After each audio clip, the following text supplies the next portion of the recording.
welcome to the special audience edition of Hannity. Tonight, we are joined for the hour by the always outspoken, nationally syndicated radio talk show host, best-selling author, the great one, Mark Levin. Now, in a moment, we'll also bring in our studio audience, as you can see, of distinguished guests. But first, let's take a look inside the great one's latest book, The Liberty Amendments, Restoring the American Republic. It is now in bookstores on Amazon.com. Now, Levin is proposing 11 amendments to our Constitution and explains how each and every one could help restore this country's founding principles, preserve individual rights, and mark the first step towards reclaiming the country that belongs to you, the American people. Here to explain the Liberty Amendments, why he wrote the book, author himself, the great one. Ladies and gentlemen, welcome Mark Levin.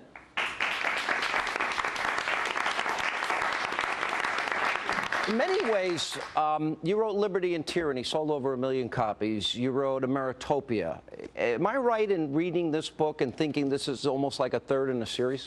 You know, it really is. And I just want people to understand, I'm not running around writing amendments to the Constitution. What I'm doing is talking about reestablishing constitutional republicanism, because we do not have it today.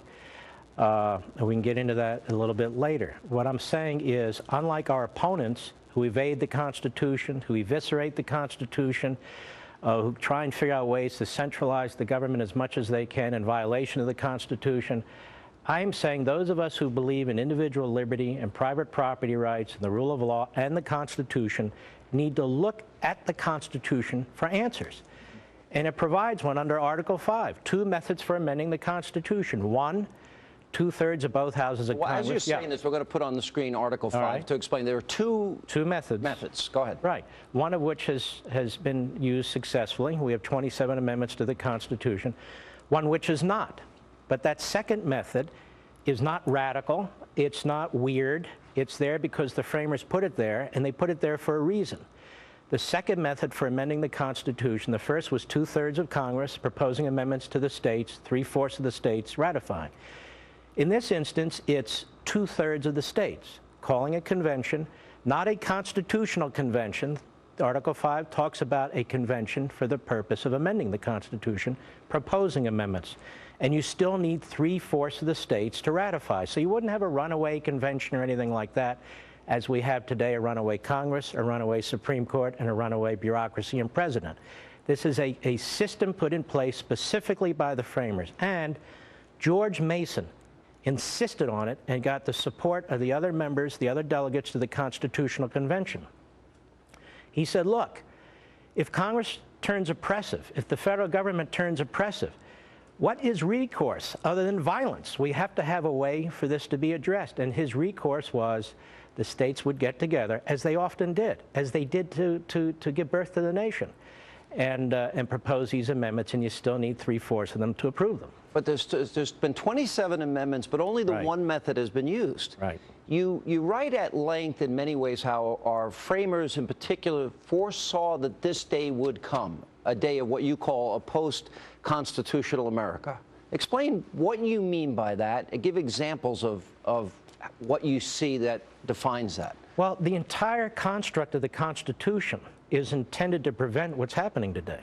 This centralized, concentrated power of government, a handful of lawyers on the Supreme Court issuing edicts, a president of the United States legislating and ruling by fiat, Congress getting involved in every aspect of our lives. All of this is contrary to the Constitution. So first of all, if you don't believe that, this book isn't going to interest you, and you'll go through life willy-nilly, and you'll accept it. But some of us know that's not the case, and so we have to accept the fact that this is a post-constitutional period. And when you look at Obamacare as an example, as I've talked about, Congress passed a law they had no power to pass. The president signed a law he had no power to sign. The Supreme Court contorted the Constitution, amended the Constitution, if you will, and imposed it on us. And now we're being told, that's it, folks. We can't defund it. You're stuck with it. There's nothing you can do about it. And I'm saying, the hell with that. There are things we can do about it. Maybe not tomorrow, maybe not the next day. But the more our government legislates and operates like this, the worse it's going to get. The barriers, the firewalls to the Constitution have been breached. You talk about in the book at length, and you go into great detail, that the left has been, the progressives, the statists, as you call them, have been successful. In other words, beyond their wildest dreams, which is why you say post-constitutional America. Now, How does this give more power to the states? And what was anticipated, because you quote the Federalist Papers a lot throughout the book, what were they intending by putting this specific process in place that it could be used one day? First of all, they had to do this in part because the Constitution would never have been ratified. At the state conventions, they were our framers too. And these delegates to these state conventions were very skeptical of this notion of this central government. You know, people don't know, if you read what's available in these state convention debates, Massachusetts almost voted down the Constitution. John Adams wound up having to twist arms. He was fighting mostly his cousin Sam Adams, who was an anti-federalist. You look at Virginia, the Constitution was almost defeated. I mean, you're talking about the home of Madison and Washington and so forth. And New York, the Constitution was almost defeated. So they had to make sure, if they were going to get these other states to ratify, that when they presented them with the Constitution, it would empower the states, it would ensure that the states retain their sovereignty, it would ensure that the central government had specific enumerated powers, limited powers. And the final thing they had to do, because the states were proposing changes to the Constitution and they didn't want to have another convention, was they agreed that when the first Congress met, they would propose amendments to further limit the federal government vis-a-vis the individual and the individual's liberty. This provision in the Constitution, Article 5, is very, very important. It is the only way that we have today that I am aware of, and if somebody has a different idea, then they ought to put it on the table, for the American people in a civil, legal, constitutional, thoughtful way to work with their state legislatures over time, not tomorrow, to begin the process of reclaiming their republic. Otherwise, these centralized decisions by a handful of governing masterminds are not only going to continue, they're going to become additionally coercive. You quoted Madison, who pointed out that the powers dedicated to the federal government are few and they are defined. How far have we left that original intention? Well, now the states have few power, very little power, few powers, and really live at the behest of the federal government. I want you to think about this a second. The states created the federal government. The states gave life to the federal government. Now the states live at the behest of the federal government. Really, the federal government can step in, whether it's voting, whether it's the environment, whether it's the road system, whether it's the tax system. The federal government is preempting the field in all respects. So rather than checks and balances between the three federal branches, for the most part, the three federal branches are giving their imprimatur one after the other, whether it's Obamacare, whether it's these other acts of the federal government. So it's really the federal government working mostly in unison, as well as that fourth branch of government, the massive bureaucracy, against the states and against the individual. So you're looking at the Constitution to provide the means for restoring self-government, and you even go as far as to suggest otherwise there is the potential of social collapse. Well, I mean, when you have a federal government that has unfunded liabilities over $90 trillion, and 3 years ago it was $67 trillion, I mean, it's growing that fast. When you have a federal government that is imploding and expanding at the same time, when you have a Federal Reserve that is just mindlessly, printing money through quantitative easing and so forth, and when you have politicians who are only rewarded if they spend your children and your grandchildren's money and future, not if they try and draw the line and so forth. The system is broken because we're unmoored from the Constitution. So the notion of limited government was all swept away with a big exclamation mark with Obamacare and so many laws before it. Yeah. All right, we're going to take a break. We'll come back. We'll continue much more with the great one, Mark Levin, and we'll go through these Liberty Amendments, and then we'll get to our distinguished studio audience when the special edition of Hannity continues straight ahead. And welcome back to the special audience edition of Hannity as we take you inside the Liberty Amendments, written by best-selling author, radio talk show host, the great one, Mark Levin. All right, let's go through the amendments. You have, what, 11 that 11 you proposed? Okay. The first one, an amendment to establish term limits for members of Congress. Before you tell us, I'm going to turn to our audience. There we have it up on the screen. And ask all of you, how many think that this would be a good amendment as proposed by Mark? We have some, Steve, you disagree. Okay, you can argue in a minute, but explain this amendment. Well, we have term limits for President of the United States. I think we ought to have term limits for members of Congress because the history of our republic, the framers never intended there to be professional politicians. That's why they staggered their terms. That's why they limited their terms. That's why the Senate was actually made up of members appointed by the state legislatures. They would be appalled by career politicians. And you can read their letters, you can read their writings. They expected these people to go home and retain their farms and stay as farmers and stay as businessmen and so forth. They didn't believe in a permanent legislative class. And as a matter of fact, Professor Rotunda has written that the House of Representatives turns over less than the House of Lords. Yeah, you put that in the book. Even in 2010. Yeah, 2010 you pointed out 85%, which was a wave election. We call it a tidal wave election. 85% still got reelected. Right, and some of them didn't run for reelection. Yeah. So, you know, you have 85% incumbency and we're cheering it, whereas, you know, in the 1800s, you had 50% turnover after 2 years and 80% turnover after 4 years. Yeah, from 1850 to 1898, you put this in the book, a turnover rate of 50.2%. Right. Let me, if I can, go over to Steve Bannon, Breitbart. Why would you be against this, Steve?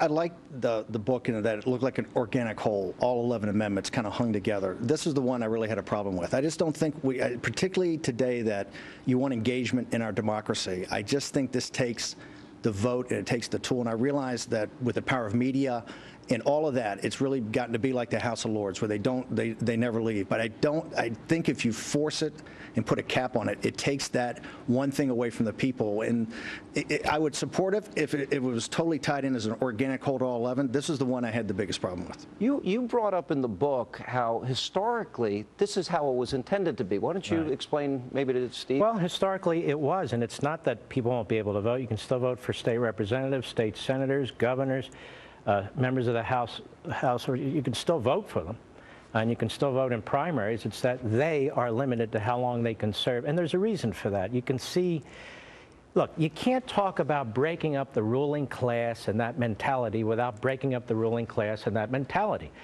And more than any group up there, Congress has become very insular. They passed these laws. I mean, Obamacare was passed around 10 at night, 12. Nobody got to see the final legislation. That's because they pat each other on the back, they get along, they're all great and so forth. And in terms of citizen participation, because of incumbency, like gerrymandering, like free media, if you look at John McCain is on TV about every 14 minutes as an example, it becomes more and more difficult for citizen challengers to be effective. And that's what the framers wanted, really. You look at gerrymandering in this country, the House of Representatives, depending on the district, it is extremely difficult to dislodge an incumbent. And what I'm saying is there ought to be and the framers, I think, based on their own writings, would be stunned about what's going on. So I think we ought to try and portray what they were intending to do. Let's go to the Second Amendment, and it's called to restore the Senate. And the first thing you do, the 17th Amendment is hereby repealed, and all senators shall be chosen by their state legislatures as prescribed by Article 1. How many think this is a good idea? Anybody disagree? Terry Jeffrey. All right, we'll get to you in a second. This was the original intention, and this is the way we used to do it. Explain. And it was defective. But this was part of the progressive movement in 1913, this along with the federal income tax. And the reason is the progressives were trying to weaken the states, as they always are. So they attacked the states, where the states had the only institution where they had a voice in the federal government. It was absolutely crucial, too, or there would be no Constitution today, because the states insisted on a say in the making of federal legislation. So the Federalists have always tried to diminish the states' role, always tried to empower the federal government.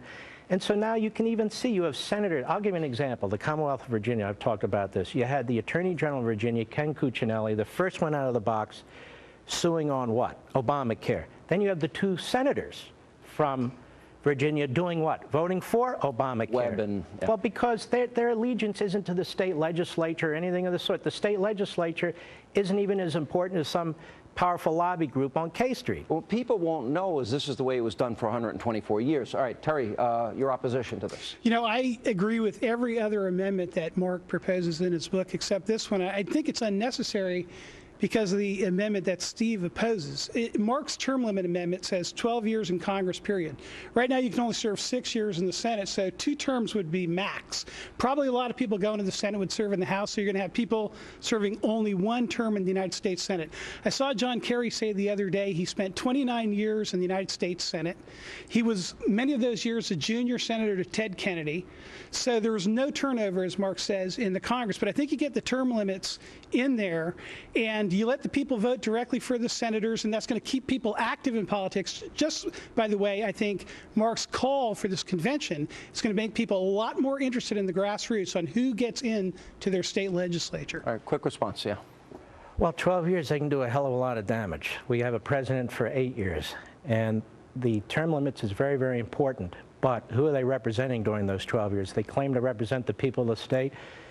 They don't. They may or they may not. But the problem isn't just that they're limited to 12 years. The problem is the states don't have any say in the legislation that's coming down the pike, whether they're there 2 months or 12 years or 25 years. Yeah. All right, we're going to take a break. More with our studio audience, more with the great one, Mark Levin, as we continue on the special audience edition of Hannity, and much more coming up straight ahead.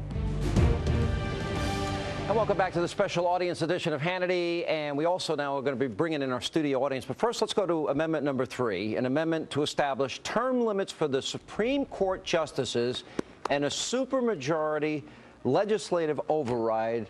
Audience, agree? Hands up. How many disagree?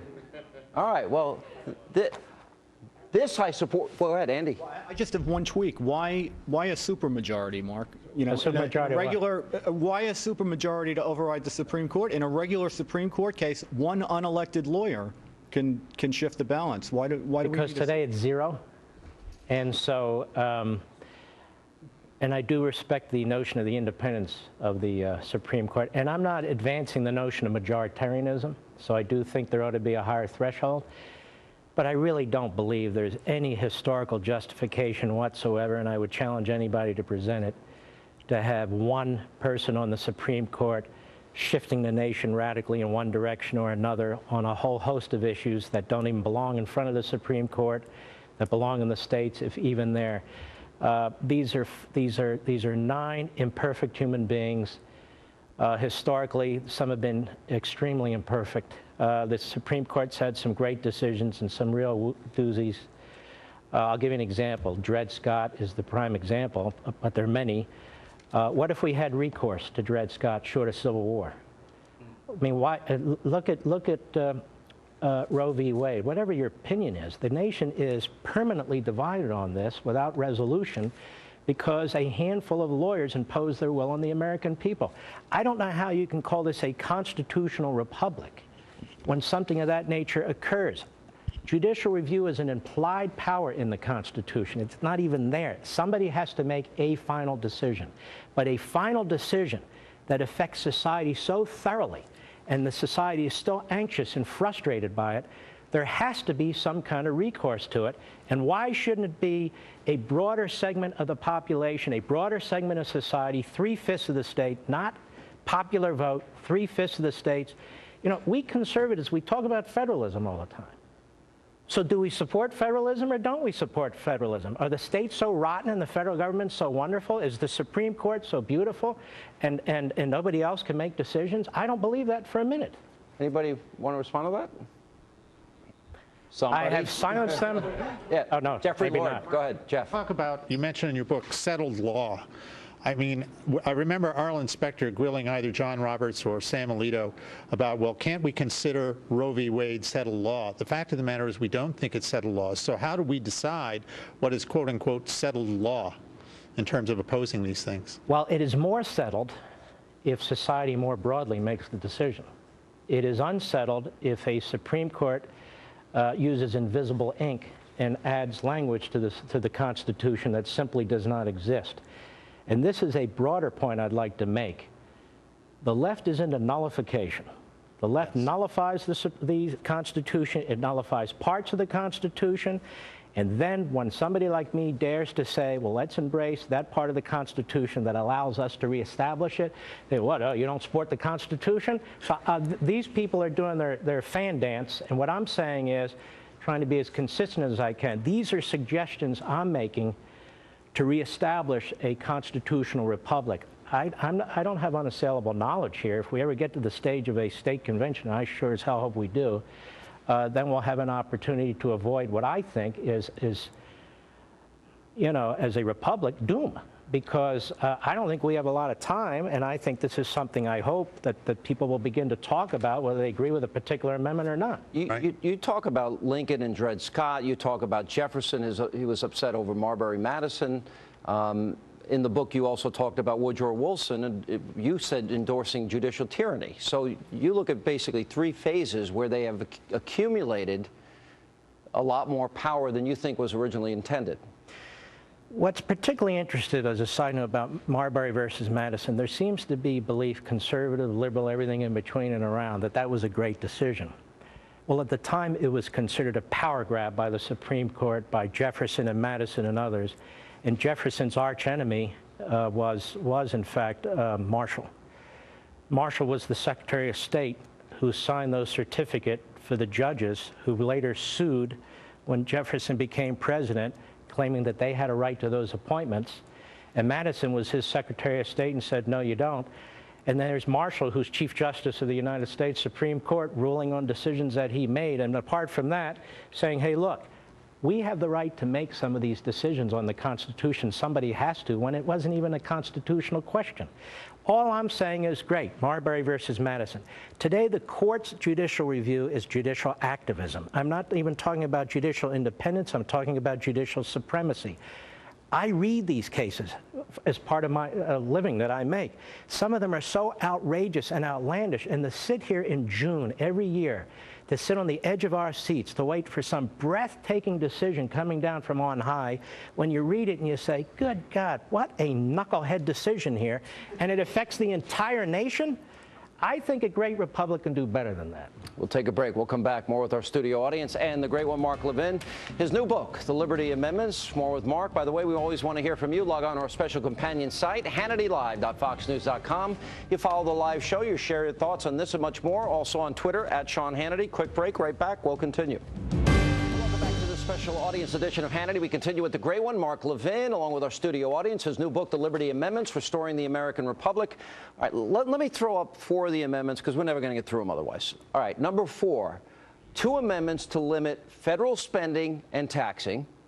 Number 5, an amendment to limit the federal bureaucracy. Number 6, an amendment to promote free enterprise. Number 7, an amendment to protect private property. It's a lot that you're throwing up there. But especially as it relates to limiting spending and taxing, you talk at length how this is a coming catastrophe, to use the exact words, Congress adopting a budget. This is our undoing. This nation cannot survive, especially with unfunded liabilities. Well, there's no question about it, and they're not going to do anything about it. I mean, every time there's a continuing resolution, it passes. Every time there's a debt ceiling increase, it passes. It occurs under Republican president, Democrat presidents. You know, the most profligate administration prior to this one was the one before it, the Republican administration, George W. Bush. And for 6 years, he had a Republican House and a Republican Senate. That did it for me. Well, let's elect Republicans. And no, it doesn't work that way. And even when you look at Obamacare right now, it's as if we're talking about Armageddon to try and defund it. We can't even have the fight over it because we might lose seats. Well, let me suggest this to the Republican Party. Why don't you propose tripling the spending on Obamacare, change your name to Democrats, and you might win seats then. The bottom line on all these amendments is this. Yeah. I want you to add one thing. You're talking about taxing no more than 15% of a person's income, and you want the deadline to file taxes to be the day before Election Day, not April 15th, the day before Election Day. You know, I decided to take a look at a calendar. It's like the 2 furthest dates possible are tax day and Election Day. And I said, let's make them the 2 closest dates possible. So rather than these politicians telling us what they're going to do for us, we feel what they've done to us, at least those of us who still pay taxes. So it's fresh in our mind when we're going to that voting booth and we are ticked off about what they've done to us and our country. If we don't have a constitutional amendment to limit the spending, borrowing, and printing of the federal government, and if we don't have a sister amendment to limit the type of taxing and the limit on taxation, we're not going to be a free people. Milton Friedman made the point over and over again, and he wasn't the first, and he won't be the last. you know, your property rights, whether it's income, whether it's intellectual, whether it's from physical labor, whatever it is, that is intertwined with your liberty. And you can see now in the federal government, you need more skin in the game, 40%, 50%. I would just make this point. When you wake up every morning and go to work, and you come back every night after you've worked, the government, like the mob, is claiming 40 or 50% of what you have, no matter how they waste the money, no matter if they violate the Constitution and talk about redistributing wealth and all the rest. These are illegitimate purposes. You know, you write in the book, Niger, he writes about we're on the path to financial ruin. 2008, $10 trillion debt. Now it's a $17 trillion debt. Reaction? In order, first of all, I want to applaud you, Mark, not only for your books, but for what you do every day making the Constitution come to life. Thank you, Nigel. And it's really important because for us to be successful in this intellectual battle, we have to bring the Constitution to life, and we have to educate and inform the low-informed and the misinformed voter. I see us all here as missionaries for preaching the gospel of limited government. Well, is that something that you think is a priority for us? I think it is the priority. And, you know, before any of these things can happen, we have to make the case. That was beautifully said. And my point is that we're all Paul and Paulette Reveres. We don't have to be experts on the Constitution. We just have to have a working knowledge of what it is we're trying to do. I think the American people are disgusted and fed up. You look at the rating Congress gets. You look at the rating of the president dropping, even the Supreme Court dropping. And you know what? The worse it gets, and it's going to get worse, the more the people are going to be disgusted with their government. This gives them an out. It at least gives us an opportunity to discuss what's possible under our Constitution. Monica. Mark, congratulations on the book. Great to see you. Oh, thank you, Monica. You know, in 2008, President Obama spoke repeatedly about the fundamental transformation of the nation. Here we are 5 years later. We've got 5 years of evidence as to what he meant by that, meaning move the United States away from a constitutional republic based on individual liberty and economic freedom toward a government dependency and welfare state. My worry is that he and the left have moved us past the tipping point where more people are dependent on government than not, and that he's actually changing the very character of the country. I worry about it. I hope I'm wrong. What do you think? I worry about it. I hope we're all wrong. But on the other hand, I'm not about to curl up in a fetal position and surrender the greatest nation on the face of the earth. You know, my grandfather fought at Iwo Jima in Guam. My great uncle fought at Guadalcanal. And you know what they'd be telling me today? Get off your ass and do something about it. Now, the bottom line is, what do we do about it? Do we keep begging that Congress fix itself? Do we keep begging that the Supreme Court comply with the Constitution, that Obama stay in town long enough to do what he's supposed to do? No. These people have a design, and they're not the first. This is just, you know, the trajectory in this nation is very bad where it's headed. We've had an 8-year respite with Reagan, and in my lifetime, that was it. And the next Republican president came in and lurched right back to the whole New Deal notion. If people want New Deal policies, then let them amend the Constitution for them. If they want to redistribute wealth, then let them try and amend the Constitution. I am suggesting that we propose a non-radical constitutional way to try and address this. And ultimately, Monica, if the people don't want to be free, they're not going to be free. All right, when we come back, we'll give you the rest of the amendments and more of our studio audience edition of Hannity. We continue with the great one, Mark Levin, his book, The Liberty Amendments, Restoring the American Republic, as we continue. Welcome back to this special audience edition of Hannity. We continue with the always outspoken, nationally syndicated radio talk show host. His brand new book, The Liberty Amendments, Restoring the American Republic, and our guest of brilliant studio audience members, all of you. All right, let's go through the remaining amendments, then we'll take questions. Proposal 8, an amendment to grant the states authority to directly amend the Constitution. Number 9, an amendment to grant the states authority to check Congress. Number 10, an amendment to protect the vote. Here's the thing. I think the state should have the ability to amend the Constitution by 2/3 vote. I figure if the Supreme Court could do it by 5-4, the states ought to have the ability by 2/3 vote. And that's a tough supermajority to get. So if people think that's just, it's easy to change it's not. But it needs to be somewhat less than what it is today. Also, I suggest that the states by 3/5 vote be able to override a federal statute or a federal regulation that has a value of $100 million or more. All right, let's go to our audience. Jenny Beth Martin, Tea Party Patriots. Hi. Mark, I love your book, and the thing that I really like the most about it is that having seen the way the IRS has targeted Tea Party groups and other conservative groups, you and I have talked about this a lot, I think we have to get to the root of the problem. And the root in that situation really is not another taxpayer bill of rights. We've already had 3 of those since the 80s. It's not solving the 73,000 pages of tax code. We've got to go to the root. And I applaud what you're doing, and we look forward to helping make it a reality. Thank you. And it's wonderful. David Limbaugh, hi. Congratulations, Mark. I became a... Who are you again? What? Take note of this name. Okay. David what? Yeah. I became a reluctant convert just reading the first chapter alone. And I was a skeptic. I even wrote a column a year ago opposing what I thought this was. It's not what I thought it was. But my question is, we all know that the people who would become the framers of the Constitution met ostensibly to amend the Articles of Confederation, and they ended up rewriting the entire document and made a new Constitution. Playing devil's advocate, I mean, I think I know the answer to this question. What would you say to those who are skeptics of this process and say, hey, this could be hijacked? If you open this up to the statists, it could end up, they could accelerate us even faster into statism and full-blown Marxism. That's a great question. Yeah, go ahead. It's not really a good question. No, it's an excellent question. Two points. Go ahead. First of all, the statists already have the system opened up to them. This is what Woodrow Wilson preached in a speech in 1906, where the courts would have more power than the other branches of government, where the President of the United States would exercise his power as fulsomely as he possibly could, where Congress would legislate where Congress thinks it ought to legislate, and where the states are basically smothered. So the statists already have what they want, and they're going to continue to push that agenda. As for if we open up the convention process, can't they take over the country and so forth? It takes 3/4 of the states to ratify this. If 3/4 of the states decide today that they want to overturn the Constitution of the United States, they can do it. So it's not like I'm opening Pandora's box. Pandora's box can be opened almost at any time.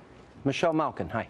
I love the book. I read it in one sitting. Thank you, Michelle. Cover to cover, not just the Washington read, the back cover, the whole thing. And my children thank you, their future children thank you for opening up this incredibly important and necessary discussion. Here's my one concern, and whether you agree or disagree with any of the particular amendments, this discussion and even the possibility of a constitutional convention presupposes a civic culture that embraces the things that we all hold in common, an appreciation of founding principles, industriousness, a rejection of the kind of secular extremism that got us into this mess in the first place. How are we going to move forward? We all agree that we need to move forward by looking back at how we got here, but you've had generations of Americans who've been brainwashed in the very progressivism that we're trying to fight to save the country. What do you do? That's a good point, but here's my take on this. It took 1/3 of the population to fight the Revolutionary War. It takes the activists organizing to make the changes. You're never going to get a whole a broad swath of the American people, 70–80%, that are going to get involved in this. A large percentage of the American people simply are not going to be involved, as they weren't in the Revolutionary War, as they haven't been in so many decisions that are taking place. What's going on in Washington now, you read the Gallup polls, about 20% of the American people say that they're liberals. Well, the 20% pretty much are running things, and the rest of them, the Republicans, are status quo. So we need to be that 20%, 30%, or 40% to start pressing our case. Look, here's the other thing. When you start talking about these things, you don't know where they're going to lead, or you start acting in ways that promote this kind of agenda. We don't know where they're going to lead, but if we don't do anything, I do know where that's going to lead. All right, we got to take a break. We're going to get the rest of our studio audience in. We'll continue more with Mark Levin. If you haven't seen it, the Liberty Amendments, Restoring America, the American Republic, and more questions, comments coming up next, straight ahead. And welcome back to the special audience edition of Hannity. We continue now with the great one, Mark Levin, his brand new book, The Liberty Amendments, Restoring the American Republic. Back to our distinguished group of scholars. Deneen Borelli. Yes, Congratulations, Mark. Someone mentioned status. Monica mentioned the left. I'm so tired of the elites claiming they want to help those who need the help the most. Look at what the EPA is doing, for example, and how they are locking up our energy. We have the most abundant energy resources in our country. Is there anything in your book that addresses that issue and what we can do about it with the regulations? Yes, one of the proposed amendments would enable 3/5 of the states to overturn any federal regulation that has a $100 million value or more. David Webb. Mark, we talk about what the left does, and Monica did earlier. We know what they're going to do, so now my problem is, what do the Republicans do? If we're going to fix this issue starting at the state level, we've got to get rid of the elitist Republicans. And I'll give you an example of how the system itself wins. Mitch McConnell's a 30-year senator. Rand Paul talks the talk, but endorses Mitch McConnell for 6 more years. The system is strong. What do we do about the Republicans? Well, first of all, we don't focus at that level. We focus at the delegate. That's the example. What I'm saying is, at the state, we have that idea, we focus too. at the delegate and state Senate level, where you have a better opportunity for citizens to challenge this sort of inbred political system. You're exactly right. Our biggest problem, at least initially, is going to be what I call the French Republicans, because that's what they are. They give up. They're status quo. And so we have to defeat them. And the surrender caucus. We have to go over their heads. We have to go around them. A new farm team. We build some new people. Whatever we can do, and it's going to have to be done from the bottom up. Joel Pollack, Breitbart. Mark, you and I spoke about this during our discussion on Breitbart. But I think a lot of people, when they hear about new constitutional amendments, will think about the social conservative amendments that we hear about every 4 years during the Republican primaries, things about same-sex marriage or abortion. And you don't go into those kinds of social issues in your book. And I think it's very interesting to hear your explanation as to why. Well, because these amendments are aimed at the systemic problems, not any specific issue, pro-con this, pro-con that, pro-con this. Who should be making these decisions, where these decisions should be made, how we break up this centralized concentration of power. And those decisions should be made where those decisions should be made. First and foremost, where possible, at home. Secondly, at the state level. But the federal government, really, the court, the Supreme Court, and so forth, what I'm addressing is, if we have these big societal issues, how should they be addressed? And I'm talking about federalism and unraveling the central government, whatever the issue is, unless it's in the Constitution. Jedediah. Hey, Mark. How much of this problem do you think has to do with GOP messaging? I worked with kids for a long time. I can tell you that young people are drawn to libertarianism. They care about their civil liberties. They care about their private property. They don't want to be told that they have to purchase health insurance. So is this, a lot of it having to do with the Republican Party just not packaging what you're doing here as well as you are? I don't think the Republican Party establishment agrees with a damn thing I've said here tonight, to be perfectly honest with you. I think they're perfectly happy with most of this. They just want to run things, and they're timid. And I think the focus has to be from the grassroots up, not the top down, because that's where the statists are the most effective in breaking up the system. And I do think an argument about liberty and property rights and these sort of things will be attractive to young people, and all people, if we explain it properly. But the Republican establishment, I mean, mealy mouth. Todd Starnes. Mark, I just want to say God bless you for what you're doing for our country. I wanted to touch on something Michelle Malkin mentioned, and this is the idea of assimilation. We've got folks down on the border, they're getting a big old package of food stamps, and they're getting a Democratic registration card when they come across the border. How do we fix that? How do we tell the newcomers into this country about the greatness of our nation? Well, we can't rely on the federal government to do that, can we? Because the federal government's propaganda is basically welcome, and this is how you get food stamps, and this is the program, and we're going to hire navigators and show you how to do all this stuff. I don't know how to answer that question. All right, last but certainly not least, Katie Pavlich. I'll do my best. Thank you so much, Mark, for coming and spending your whole night with us. I don't think we can leave here without addressing the next generation. And I think that we live now in an entitlement society, and you have the President of the United States calling 26-year-olds kids. How do you get young people who are going to pay for what's going on now? They're going to pay for that $90 trillion in liabilities to be interested in things like the Constitution and understand how it can make their lives better. I think it wouldn't hurt if we tell them the truth. because the problem is Obama and the media and academia are feeding them a pile of you-know-what, and I think we tell them the truth. You can't find a job because the centralized government, top-down authoritarian type economy doesn't work. We tell them the truth about free speech. You know, all those speech codes on your college campus, that comes from the left. If it was up to us, you'd be able to speak freely. And we go into these issues because you're right, and you're right, and you're right. Our agenda as conservatives should be the agenda that young people and the next generation support. But I'm going to tell you something. At some point, they are going to come to us because this thing's going to collapse. This cannot keep up, whether it's the economy or any of the rest of it. And we have to be prepared when that catastrophe occurs to lead. And hopefully part of the argument will be the argument in this book. All right, ladies, the great one, Mark Levin. All right. And thanks all of you for coming as well. And that is all the time we have left this evening. As always, let not your heart be troubled. The news continues. We'll see you back here soon on Hannity. Stay tuned. Fox News continues.